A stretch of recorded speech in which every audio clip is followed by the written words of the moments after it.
Welcome, Davina Ware, to Coaching in Session. How are you doing today? I'm doing excellent. Thanks for having me. Of course. Thank you so much for coming on. And today I have you on as a transition coach. And I don't know if we had a transition coach before. I'm sure we had maybe a coach that does similar work to a transition coach. So I am totally unaware of the work that you do, but I know who is going to be the best resource for that, you. What I want you to do right now is tell the audience who you are, what you do, and how you help them.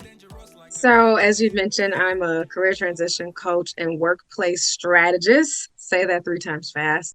But basically, I help people to transition out of jobs and careers where they're stagnant, they're not going anywhere, they're miserable, into ideal careers on purpose, as I call it. But I also work with workplaces so that they can create a space to create these newly branded professionals to make sure that there are avenues for them to invest their skills and talents for the long term, to build great relationships, and also to have thriving cultures. And ultimately, it's so that the workplace can be less scary. I think within my generation, which are the millennials, and then the generation after me, which is Generation Z, corporate workplace, it's a nightmare. It's a scary place that a haunted house you would visit on Halloween, as opposed to somewhere you'd want to be long term to achieve what I call work life integration, because we're past work life balance at this point. So it's working on both sides of the equation to ensure that professionals have a place to use their skills and the very expensive degree that they have paid for. And then ultimately, companies get these shining stars that will ultimately create a really great strategic plan and outcome on both sides. So let's look at the beginning, right? So we're in high school, we're seniors, we're getting ready to graduate. We are now going off to college. Maybe you are going to take a trade, you do hair, electrical, carpentry, whatever it be. And now we have a choice, right? We can go for that 4-year degree, we can go to a trade. But if you go to that 4-year degree, you might find 2 years in that you're just not happy with this decision that you made. And you're like, well, I'm already 2 years in, might as well finish. And you finally finish and you get your degree in whatever it is, whether it be engineering, accounting, business finance, management, whatever the degree is. And now you're in this career. You're just unhappy in that career. Then, of course, we want to transition later on. But do you think it's a good idea for someone who's maybe just starting off college to really do some introspection on what they truly want in 10, 20 years versus just, all right, this is what I'm going for in the next 4 years? Oh my goodness, yes. If I could scream that from the top of every rooftop in America, I would. Not just the introspection, but get a mentor, get some support from either the field that you're in right now, and then you got there and you say, I don't know so much about this. Talk to someone higher up on that career ladder already, but also find a mentor in some other industries or other work that you might consider doing. And I've been there. So I went to college. I wanted to be an anchor woman. I'm like this, yes, me reporting the news, especially in Chicago, like this is what I'm going to do. And then I was a reporter for the local, news station. And it was fine. But again, I live in Chicagoland. It gets cold. And I was like, oh, I've got to go outside and do this. No, I can't do it. I can't just show up and be an anchor person. So that changed my whole career trajectory from there. Either way, I just don't believe in long-term misery. Ask questions to whoever will listen that will give you great insight so that you can make the most informed decisions. But I know what it's like to say, well, I've come this far. I just want to get out. That's putting a Band-Aid on a wound that will continue to gape unless you make some pivots pretty early. Yeah. When I was 18, 19, I was a business finance guy. I was doing counting on all that stuff. And I enjoyed it, right? In school, it's nice. You do the numbers, cool. But then when you work for a company, it was like, I don't know, like how to explain it. It was just kind of like a dead end job where it's just like you go into a cubicle, you're by yourself all day and you're just doing stuff, right? Whether it be data entry, it would be organizing journals and stuff like that. And I mean, like, yeah, like the work is not difficult by any means, but it's like, man, like you go in with so much hope and imagination. You go, you're just drained. And I remember one day this was going, I was 19 at the time. And I was just looking at the sidewalk and I just saw like the divots in the sidewalk, like for each step I took. And I just said to myself, like, again, I'm 19. I'm like, I can't do this anymore. Like, I only been doing it for a year and a half, for like 2 years now. And I was just like, no, no, no, no, I can't do it. Right. But some people sometimes they give themselves responsibilities. For example, maybe you have a family now. Maybe you bought a house, car, you have some pets and stuff like that. So you have to, get some money and stuff like that to take care of everything. And we give ourselves that responsibility, right? I have to be a responsible adult and take care of everything that I have to take care of. And we or people are going to have a harder time relinquishing that career because it's making ends meet. Do you think that's a good idea to give ourselves a sense of responsibility when it comes to a career, or should we focus on the long term, maybe our happiness or maybe our mission and purpose? Ooh, that's a good one because I've been where you are. So you were just looking at the sidewalk, or when I graduated, I was an administrative coordinator for like a construction professional association. And it was very sobering because you're in that little cubicle, those gray walls, and you say, "Oh, I'm supposed to do this for the next 40 years." Wow, I think I'd rather move to Alaska and shepherd, huskies or something. But I think you said the key thing towards the end there, which is mission and purpose. And most professionals don't know what that is because college doesn't really teach us to do that. Or even when you get a trade, it's all about practical application. Excellent. But there's a detachment from you showing up as your authentic self, doing something that revs your engine and that contributes to the world, really. But I know it's harder when you have a family and people to support. It may be, I'm not even going to say harder. There's different obstacles, but it's not impossible. If you find yourself in a career where you're like, this isn't it. 19-year-old me or 18-year-old me who made this decision is different from 35-year-old me who is seeing different outlooks, and I need a whole paradigm shift. It's going back to introspection. It's taking an internal inventory of what can I do? What am I good at? And how do I apply it in a way that's not draining other areas of my life? So starting with that will give you a direction, a path to place your steps on. And then from there, it's what careers come out of that. We think a lot of times that we don't have the authority of where we can work. We don't have say of what that environment looks like. So our careers end up just kind of dragging us around by our hair. When you start from the inside out, you have more authority, even when you have other things to take care of.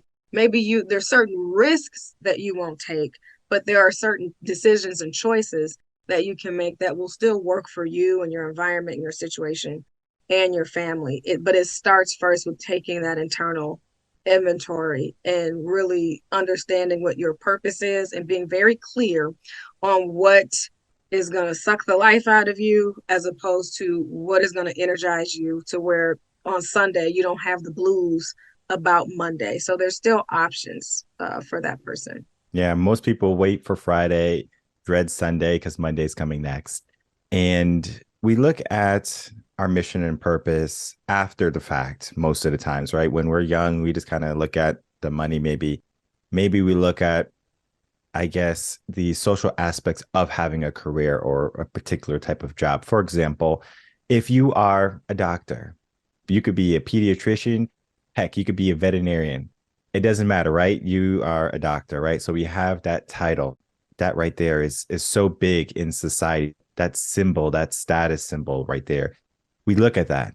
And it's something that sometimes can be a good thing, right? Because we all need doctors, we all need people to help the infrastructure engineers and things like that. But maybe someone, just wants to, knit, and that's their mission, right? That's their purpose. And if you told your parents when you were 16, hey, I'm going to be a knitter or I'm going to be a tailor or something like that, they were like, huh? I thought you wanted to be a doctor. I thought you wanted to be a lawyer, something along those lines. So we give ourselves a high status job, I guess you could say, replace jobs in different brackets. Do you think that's healthy for society to give ourselves that ideal of there's certain jobs that are higher on the totem pole? Oh, I think you do your soul a disservice when you do that. I get it though, because we live in a society that is about that. And for my generation, they taught us that if you want to not be run of the mill, if you don't want to be like your parents, if you're trying to break ceilings, then you got to go to college, you got to do X, Y, and Z. So it's our culture is flowing in that direction, but people that have the most sense of self and purpose and satisfaction, they're going against the grain of what society is doing. So I think going back to asking questions, explore, play, find some internships if you're a creative person to where working in a regular office environment would just drive you batty, then explore creative careers. There are all kinds of internships available just for you to put your fingers in something and see if that works, to see if that's something you'd like to do. Or taking a class at art school, but play in these different industries. That's the only way you'll really know whether something works for you or not. We look at status and we say, okay, well, that checks box A, B, and C, that works. But it's not until like doctors or nurses go into clinicals to determine what department they'd want to become an expert in. It's the same thing outside of that. So I pivoted from being a news gal to marketing, but marketing has lots of different facets. So I did a lot of internships in events and event planning. I've done some with media companies and media buying.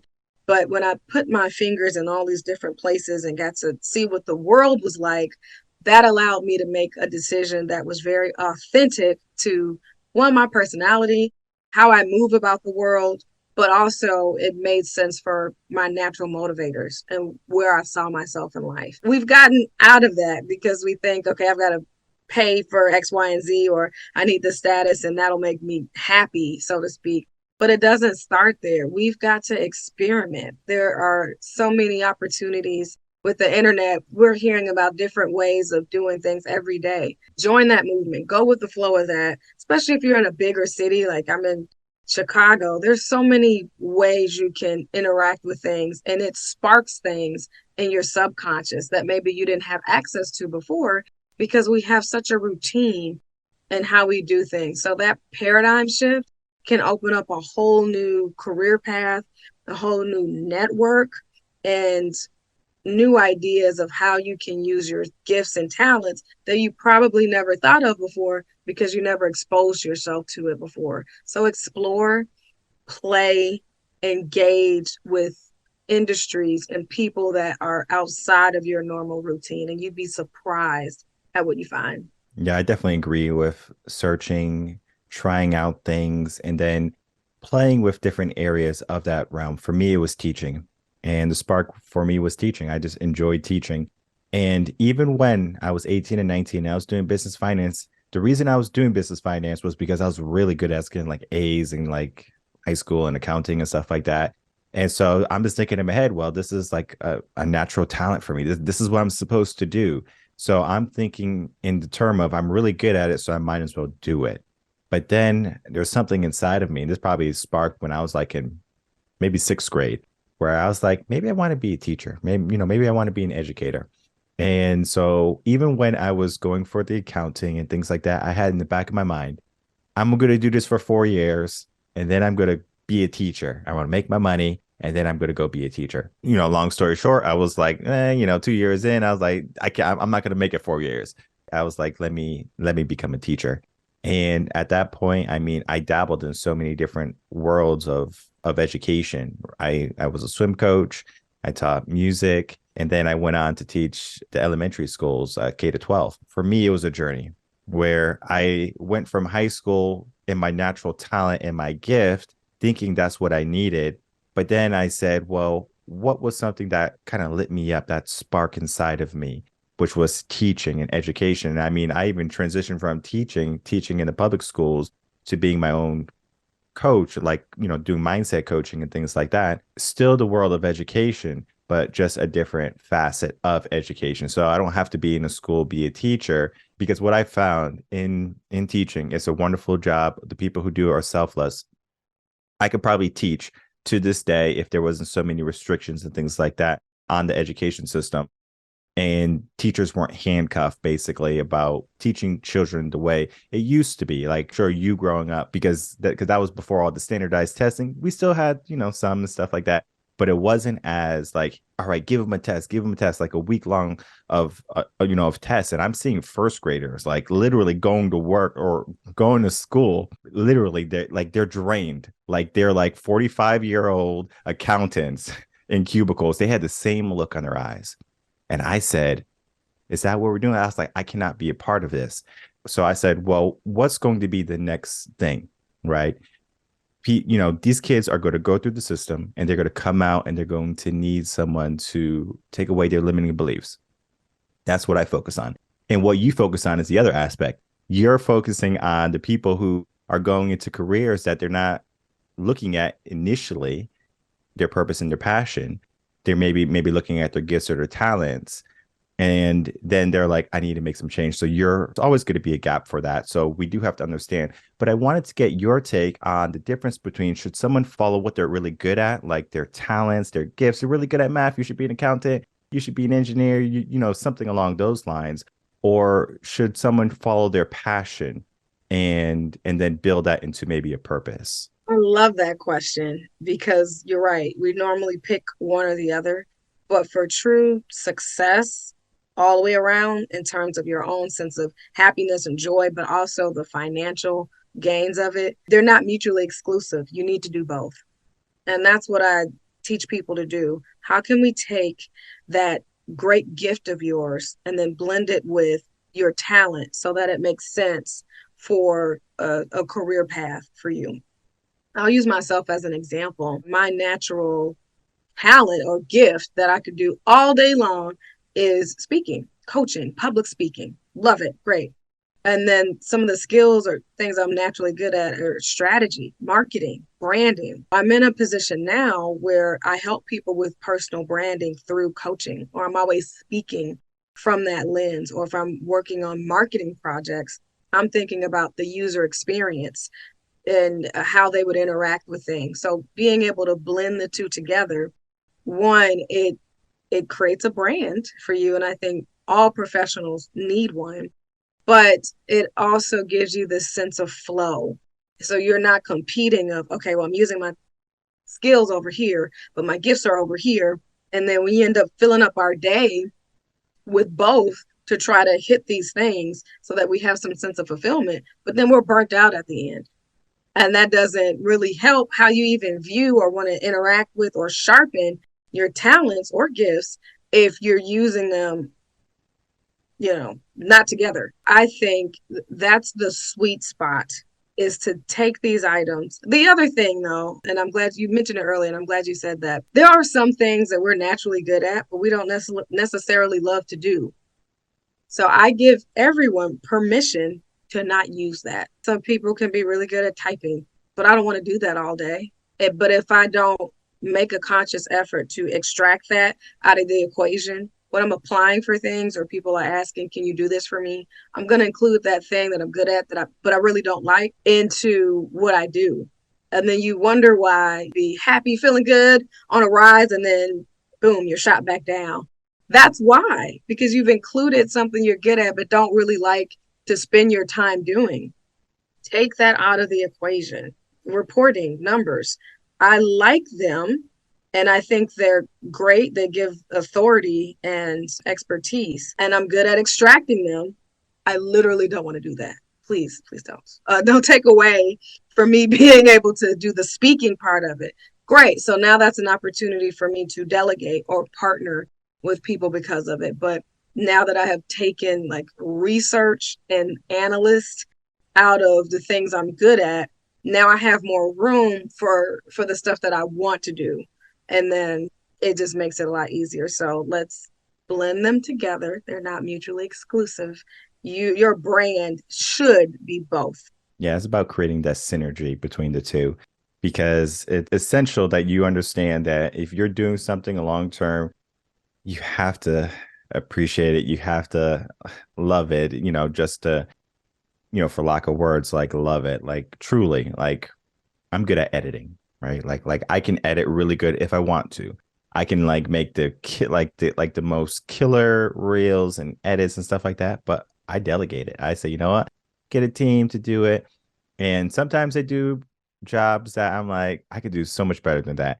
But then at the same time, it's like, do I want to spend the hour editing a reel clip or an episode? And I could do something else for that hour, right? I can coach someone for an hour. I find so much joy and fulfillment in that. Maybe now I don't have to coach. I have the time off. Maybe I want to go hang out with my family. I have that freedom.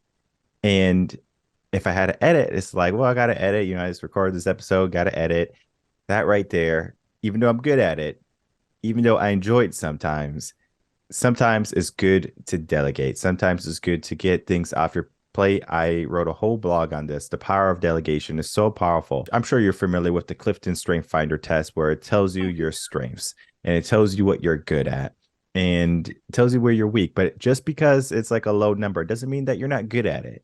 Because for me, I think communication is like number 14 or something like that. But I'm a pretty decent communicator. I actually like public speaking and things like that. But then I'm sure like if people heard this and they're like, hearing you say, "Oh, I like public speaking," they'll say, I'll never go up on stage." Like that's that biggest fear they have. And I wanted to talk to you about the fears that we give ourselves sometimes, whether it be career fears or it be just personal fears that stop us from going into like going into the career we're supposed to, or maybe going into the career that we have like in our mind and we're dreaming about it, we're aspiring to have it, but we have that fear there. How do you help people get over that? Thing I tell people is just because you have fear doesn't mean that it's the wrong thing to do. It just means it's an unfamiliar space. And unfamiliar, the discomfort is where you grow. It's that catalyst, right? It's like that fire, right? That flame under you that is going to make you move. So fear is a good thing, I think. It's a good indicator of this is a place that we can develop. Now, let's unpack that. Where is the fear? Is it fear of the future? Okay, well, that hasn't happened yet. So maybe your framework for this may be off. Is it a self-worth thing? Do you feel like I can't rise to that occasion, or you feel like I don't want to rise to that occasion? Well, then there's some inner conflict. If you are excited about something in the future, but then you're like, I don't want to do it, that little space, there's some inner conflict there. There's some things that are unclear, or maybe there's some thought distortions that are causing you to do that. Or is it from your past? Did you make a mistake that seemingly cost you greatly, to where now you're paralyzed to move forward?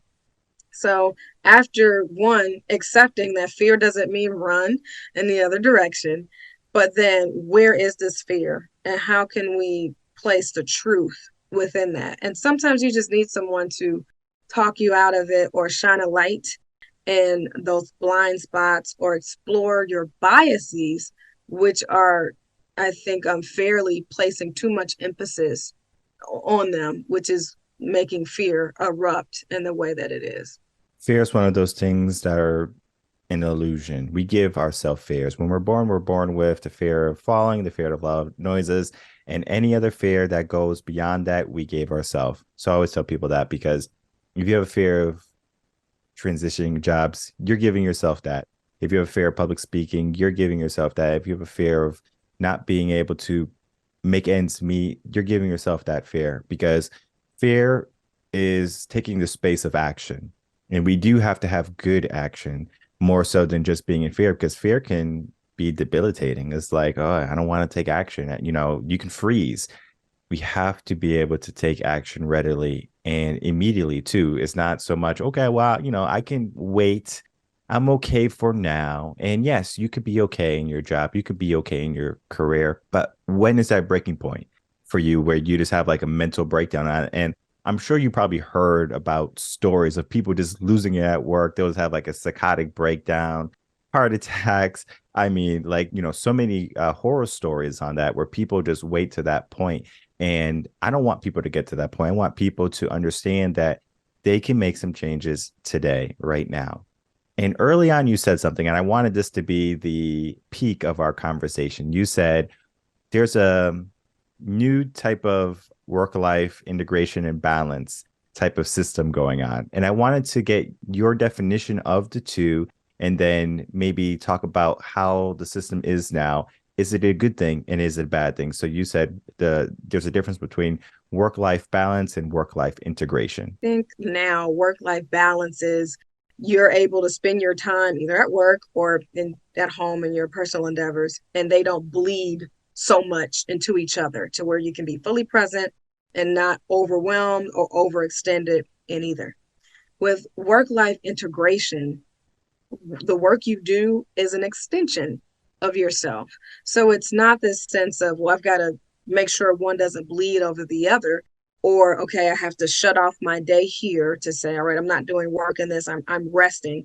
It's being in a rhythm to where you can do the work that you love to do around the people that you want to be around for the folks that you are called to serve, but it's not disrupting how you naturally go about life. Yes, of course, we should have some limits on our time, but you shouldn't have to cut off work at a specific time so staunchly so that you can enjoy life. Because the way day and night goes and the way nature goes, it's a natural rolling into the next thing. And when you have an integration, you're still being fully yourself and how you would naturally show up, but the environment may change, but your energy and how you put out your efforts and who you are doesn't.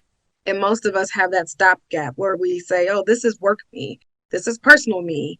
And those stopgaps are very unnatural rhythm to how life is when you're integrating the two. And I'm also speaking about this on the corporation side, that they have to create these environments where people can be fully authentically themselves. And that's when you have burnout when people aren't, or resentment when people aren't, like you said, when people got to blow up and they're like, I hate this place. That's because the work leaked too much into the personal side. But when you can just shift environments from work to home, whether you're working from home or not, you're able to continue on your day without this breach or without this break of turning off and on. And that's what integration does. So being able to do what you do best all day, no matter what you're focused on at that moment, whether it's work or personal life. And part of this is being ushered in by your millennials, make up almost 70% of the workforce at this. And we require something different, which is being able to enjoy life, which is being able to, we've picked, most of us have picked careers and we've picked degrees based on what naturally lights us up anyway, what we love to spend our time doing. So the workplace kind of has to adjust to that in order for both to be satisfied and successful. I wanted to talk to you about our career and lifestyle. I think sometimes people think, well, if I want a mansion, I want a Ferrari, a Lamborghini, like all the nice things in the world, Gucci bags, Louis Vuitton, and they say, well, I'm not going to get that working at Starbucks. It's going to be very difficult to get that bag every single week at Starbucks. But you can be, again, a big head like Honcho CEO. You could be a jeweler, go around the world like buying, selling jewelry, and like look at Kendra Scott, for example. And so we can be big people, right? We could be the top of the top, right? We are the top of the food chain. We are the lions and lionesses. That right there might not be your calling, right? Yeah, you make a lot of money, but just because you make a lot of money doesn't mean that you make a lot of joy in your life too. And I wanted to talk to you about the concept of, should we choose a career for money, or if we had the choice to do many different things, but it brings us more joy? Because I know sometimes people might get a career, and maybe the career was like, I want to work for nonprofits. Very great job. So you work for a nonprofit, but maybe you're not making as much. So then after your nonprofit, you go to an after hour job. Maybe you work at Starbucks or whatever, and you work there for a couple hours to increase your lifestyle. Do you think that is an appropriate way to be also, in lieu to the first question? Or should someone just have one career, say, this is the amount of money that, this career is going to make me, and this is my lifestyle that I fall into? I think it goes back to that inventory that we took. So what is it that motivates you? Starting with that. So outside of the actual job you're doing, does it motivate you to be a very altruistic person and to just be able to help whoever, whatever they need without it being attached to a specific purpose? If that's the case, then you layer on what kind of careers are available to me that will allow me to do that. And then you layer on, salary requirements. So maybe it could be nonprofits, but it also could be for profit that still allows you to do this thing. And industry makes a big difference with that. So if you're in the healthcare field, yep, there's nonprofit healthcare associations, but there's other ways in healthcare. Maybe it's teaching, maybe it's whatever it is. I think there's a way you can find your footing, but you've got to be clear on what that motivation is. Some people are just motivated by money, period. Other people, money is the vehicle to get the thing. So, in what way is it? Is it recognition for you? Then you need to find a place that's going to recognize your gifts and talents and your hard work, and then also allow you to be promoted and make that money. But at the core, why would you choose a nonprofit, for example? Is it the pace of that environment, or is there a particular group of people that you want to work with? Starting from that motivation, then determining what that looks like, the people or the industry, that all of that is part of the recipe that answers that question of how can I still make money? You can definitely, even from a coaching, counseling perspective, right? We have social workers who are so very needed, but typically they don't make a lot of money. But let's look at what they're doing. How are they helping people and who are they helping? If you want to help a specific group of people, maybe you need to focus on the coaching side more than a social work side. So I think all can be achieved. It's just a matter of how you want to do it ultimately. Typically, I am against let's have 45 part-time jobs. And I'm saying that as a person who's had 45 part-time jobs because no matter what you do, we can't add any additional time to our day.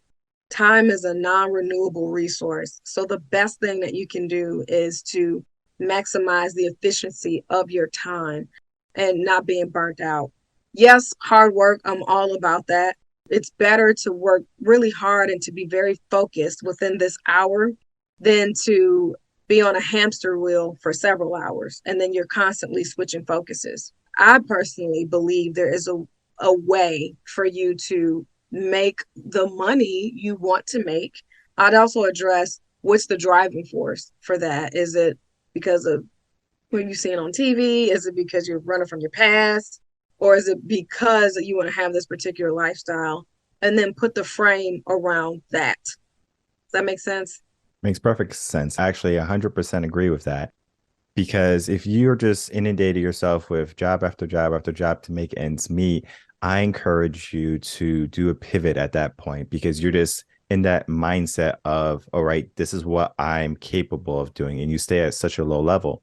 However, if you get a coach like yourself, you are going to find how amazing you are. And that is where we are.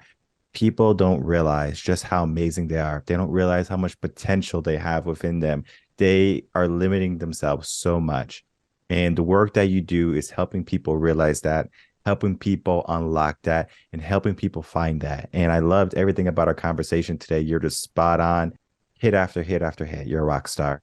And before we go, I wanted to get some final words from you. And then I want you to tell the audience where they can find you. Yes. Final words is I don't believe in misery. We don't have to be stuck there. There are careers and there's places where we can be cultivated, and it might be a little bit uncomfortable, but that doesn't have to be the norm. So, wherever you are, if it's a career or job or wherever space in life where you don't feel satisfied, you don't feel satiated, look at it in terms of a sharpening tool and mechanism. What can you gain? What can you glean from that space, whether it be contacts, whether it be the place where you can stumble and make mistakes before you go to the next place, or whether it is getting your personal affairs in order so that when you transition to the better place, you're coming as a whole and complete person, a person that has done well and is known for being a high performer and your craft and sharpening that, but also a person that is forgiving, that is confident in who they are and what they have to bring to the table, and they are optimistic about their future. So come as a whole person, utilize where you are right now as a launching pad for the best place that you could ever be, which is what I call to be careers on purpose. On all socials, you can find me at Upwardly Paved Path, or on LinkedIn, you could just Google Davina Ware and you'll find me. Same thing on YouTube. You can just type in Upwardly Paved Path and you'll find me. And for those who are like, yep, I've got to make this transition, but I want to do it the right way without burning bridges behind me or in front of me, you can find on my website, upwardlypavedpath.com, a 90 days to quit checklist under the 90-day career fix, which is my signature program that helps to pluck people out of the wrong soil and then plant them into the right soil where they're using their gifts and talents, where they have a brand and they can connect with the employers who are searching for them and that will accept them, flaws, quirks, and all. Perfect. And I would definitely put all of your links in the description box below so people can easily find you, reach out to you, and then shine some light onto their life, not just their life, their career too. And it's so important that we start to take action today because there are so many people in the world who feel stuck in their jobs right now, whether it be because of obligation or mindset. And if you have the right person in your corner, like Davina, you're going to find yourself able to tackle any problem, any issue, and you're always going to find yourself on top. And that's where you should be, on top. I encourage everyone, again, to check out Davina. All her socials will be in the description box below. Thank you so much, Davina, for coming on, spending a little bit of time with us. And it was a great conversation. Thank you for having me. This was so fruitful.